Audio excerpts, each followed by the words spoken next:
Those are two simple words that are being introduced to you. The reason why it's important is you need to understand that our news media, our major news outlets, Fox News, CNN News, they refer to our government as de facto. If you don't believe me, go YouTube it and find it. You're going to be shocked. You're going to realize that the news media refers to it as de facto. Okay, so what? We got a de facto government. Big deal. Why is it such a big deal? Go to the homepage, republicoftheunitedstates.org, and read why it's a big deal. It's not a legitimate government. Wait a minute. You're trying to tell me I'm a real man? I have been operating in and with a government that is not legitimate? Are you calling me stupid? They get votes. They have a president. They're able to operate. They have the largest military in the world. How is it that they are able to operate? That's the biggest con of them all. This is how they're able to operate. And we've invited a gentleman by the name of Ken on the phone to help you understand as well how they're able to operate. After I get done, I'm going to invite him to open up and discuss some of these things. But here's the nutshell. There's a thing called adhesion contracts. Go look it up. You don't have the time to explain it all. It just basically means you're signing on things that you don't realize you're signing.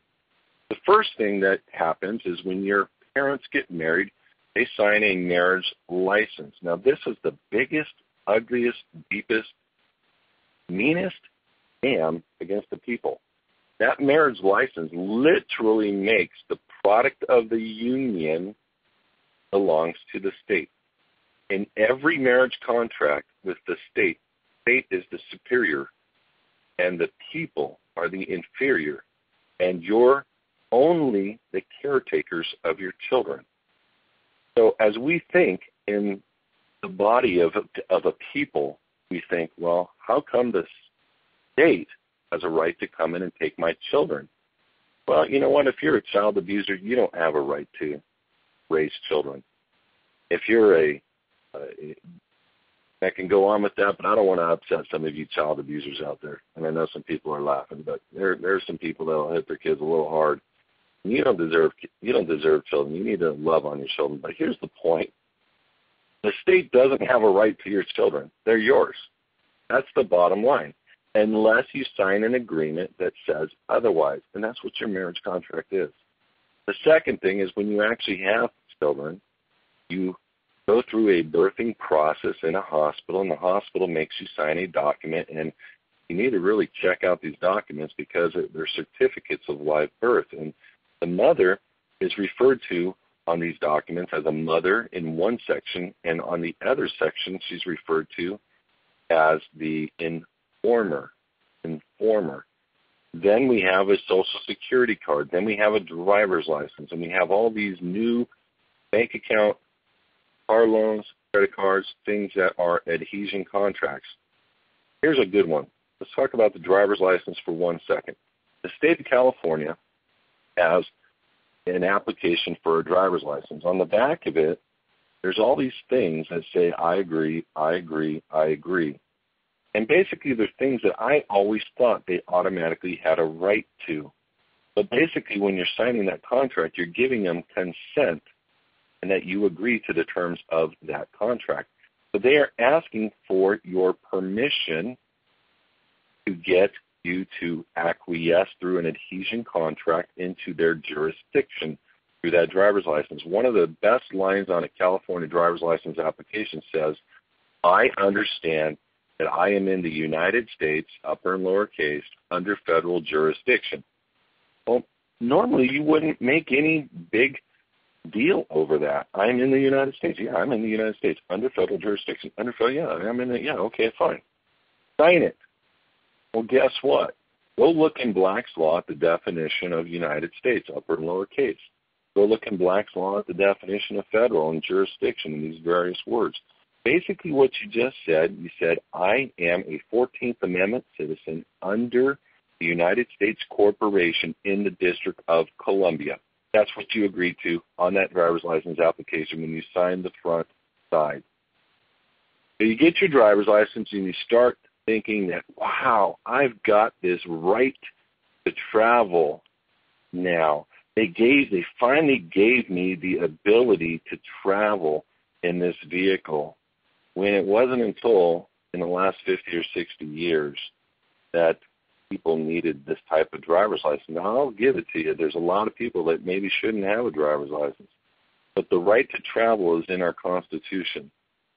And the only thing that's happened in this, in having to get a driver's license, is people are now paying fines to the tune of an average of $3,000 to $4,000 per courthouse experience when they walk in and pay these fines. Now, I don't mean the $200 that they're paying in the fine. I mean the few $1,000s that the court bonds them for and makes on the backside. That's a whole nother ballgame, ladies and gentlemen. Your very lives are bonded and traded with a QSIP number on Wall Street. This is the biggest statement. This next statement is going to hurt. You, if you're a 14th Amendment United States citizen, you are the bondservant slave, collateral, literal collateral, the corporation that is going out of business. What's going to happen to the collateral to this corporation when it actually goes out of business? Think about that very hard as we go on. What I'd like to do is talk about how we got reseated and what happened at that event. This is big. Ladies and gentlemen, this is probably the most important day that we've had in this century, or in 2 centuries. In the last 150 years, nobody's ever done what the Republic people have done in getting reseated and reforming this Republic for the United States of America. In the last year, thousands of people got together and they formed what's called JURAL, J-U-R-A-L, assemblies nationwide.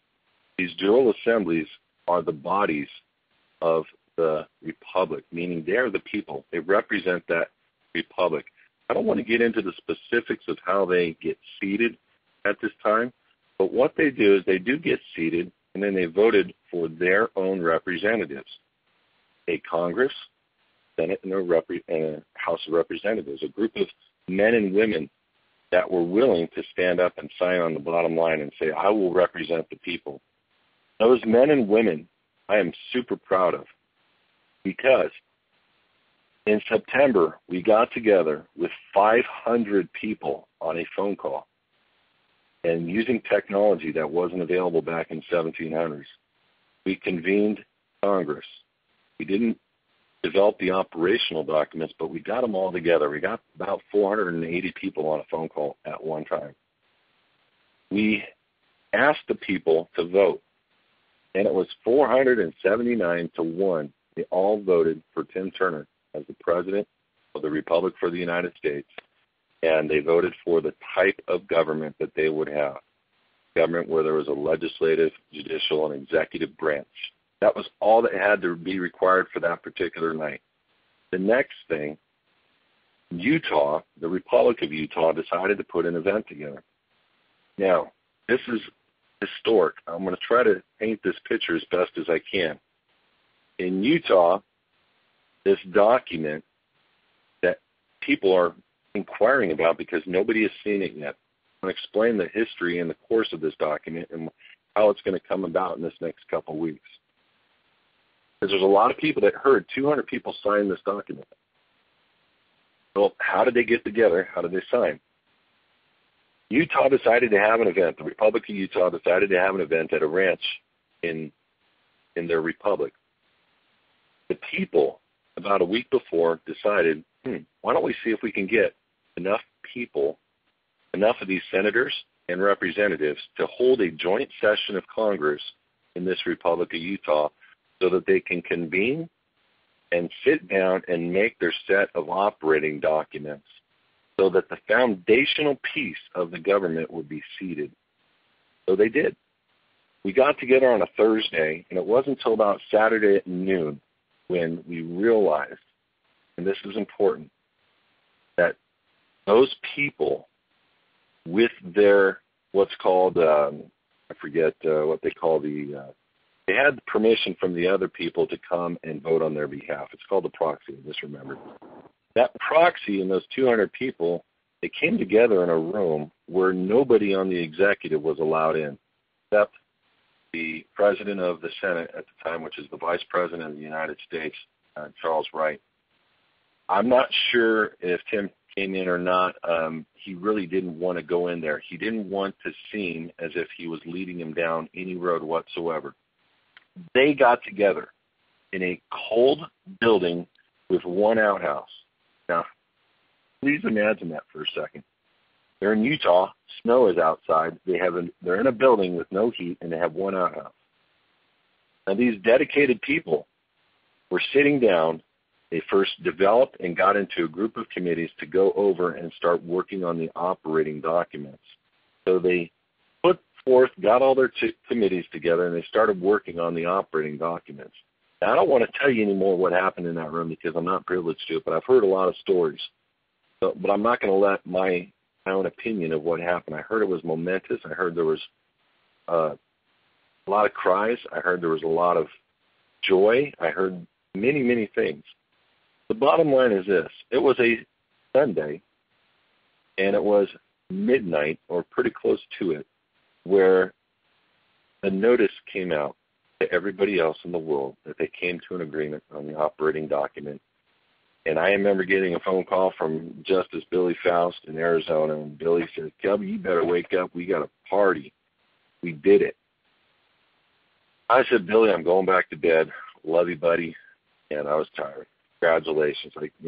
What else am I going to say? That was unbelievable. You got to realize, ladies and gentlemen, we had been working for a few days already to get this moment to happen. We were tired. President hadn't slept. I don't think in 2 days, but maybe a few hours. At 3 o'clock in the morning, I'm just going to say it this way. The document was delivered by an armed security team to the ranch. Okay? Now, this document is called the Declaration of Sovereign Intent. This document came with 200 plus signatures of the legislative body, the Congress and the representatives. Those signatures could not all fit on the document, so they had to go on some blank pages on the back of the document. Well, an armed security team came to the ranch at 3 o'clock in the morning with all the computers, all the printers, and they knocked on the president's door, of which there was a group of about 8 or 9 people already in the room with the president, and we were all sleeping. And they woke us up, and boy, was it a moment, because we were all looking at each other, realizing history just had been made. The next thing you know, I'm handed what's called a chain of custody agreement. I was the final receiving party, me, Kelby, little old Kelby. I received those printers, those computers, into my custody because I was the only representing IT force for the Republic at that time, at that moment. And I got to sign on this chain of custody agreement and go through the documents and go through the computer.